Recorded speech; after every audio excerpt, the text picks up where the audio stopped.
Early 2023, Nigeria was plunged into a chaotic cash scarcity. Traditional banking apps collapsed under the weight of billions of desperate citizens trying to buy basic groceries. But while the multi-billion dollar decades-old Nigeria mega banks failed completely, one outsider didn't just survive, it took over. An app backed by Chinese billionaires, originally known for tricycles, taxis, became the economic lifeline of Africa's largest economy. It was fast, it was free, and it worked when everything else broke.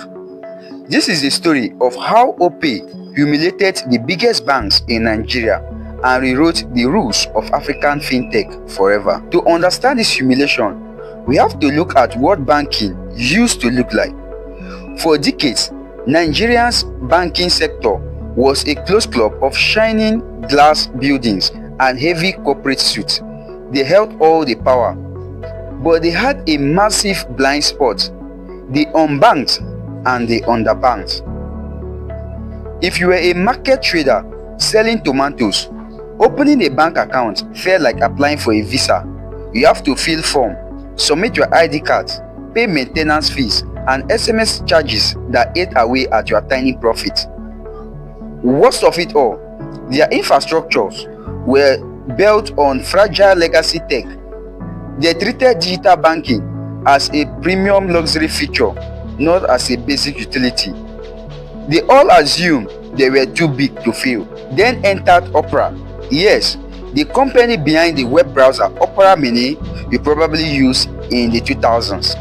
Backed by Chinese investor, they saw an opening and they launched OPay in Nigeria. But they didn't start as a bank, they started as a Trojan Horse. They launched ORide, a motorcycle hailing service, O-Foot and O-Bus. They flooded Lagos with green jackets and massive discounts. Transportations that normally cost 500 naira were suddenly 50 naira if you paid through the OPay wallet. The traditional banks laughed. They thought it was a cash-burning gimmick. What they didn't realize was that OPay was building a massive, hyper-loyal user base and getting millions of everyday Nigerians used to funding a digital wallet. When the Lagos state government banned commercial motorcycles in 2020, everyone thought OPay was dead. Instead, they pivot shifted entirely to fintech, and they brought their secret weapon, which was a POS army. Normally, traditional banks expected you to come to them, but OPay did the exact opposite. They took the bank to the streets. They handed out Android-powered POS, that is point of sales terminals, to practically anyone who wanted to start a small business. They offered the lowest transaction fees in the market and instant settlement. Suddenly, the OPay guy or OPay woman was on every street corner in Nigeria. They became human ATMs. If a bank ATM was broken, you went to an OPay agent. OPay effectively built a decentralized banking network without building a single expensive brick-and-mortar branch. Then came the ultimate test, the 2023 Naira redesign. The central bank pulled old notes from circulation before printing enough new ones. Overnight, cash vanished. Everyone had to go digital. And that's when the legacy banks broke. Their apps threw error messages. Transfers took days to deliver, or at worst, money trapped in limbo. Merchants refused bank transfers because they couldn't trust them.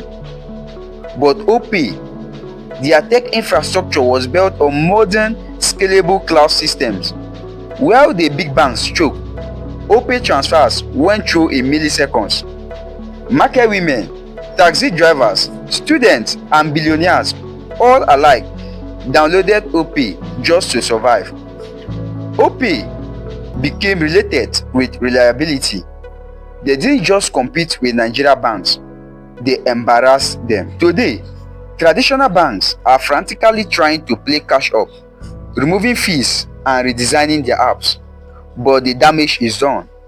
OPay proved that in an emerging market, speed, reliability, and grassroots accessibility matter far more than a legacy brand name.